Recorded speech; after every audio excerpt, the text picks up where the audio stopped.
small islands definitely want to be included. We want to know that we're integrated and that we're appreciated. In the Caribbean, over 60% of the young people make up the population. So therefore, we have conferences like this really to do a mentorship for the future leaders. SIDS is important because of the small capacity of some of the territories and also the vulnerabilities that they face, other than those international countries that would not, and the lack of resources. And this is specific to the Youth Forum because the youth are able now to have an input into what they think the best vulnerabilities are and the recommendations towards them. And I think one of the issues that, that young people in Vanuatu are also talking about now is unemployment. Again, it's the different context, and I'm talking about unrealistic expectations based on what we have and what we want to get out.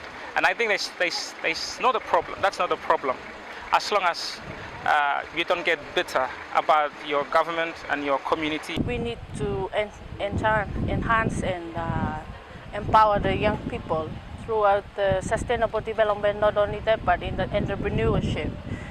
Not only that, but building their capacity in economic development, which is we have to look for the young people's strength base. They have masteries. They have some areas which is they were like so strong in it, but we won't identify them because we just labeling them at the face point, but we don't look at the strength base. I know a lot of youth agencies have funding. They have youth in their budget. Governments definitely are promoting youth inclusion by sending us to conferences such as these. But a partnership is important because with a partnership it shows that we're working together. And there's still a gap. Whether you call it a generational gap, whether you call it an educational gap, there are still gaps in a lot of countries and a lot of communities. Well, in youth, one of the main issues it's entrepreneurship and actually getting jobs. So even though, most of, in particular, Trinidad and Tobago is educated up to tertiary level because we have free education, it's still difficult to get jobs because now everyone has a degree, and it's sometimes difficult because you need to move up now to master's level, and there aren't a lot of jobs available. So everyone's kind of just moving on to PhDs and so forth.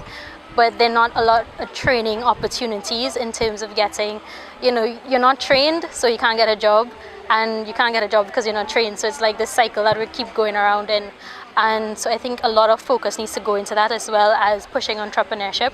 So we have a lot of people with these skills, try and push more creative and innovative ideas into making the country better. So it's not like we're just making jobs available, we're actually creating jobs in our own self.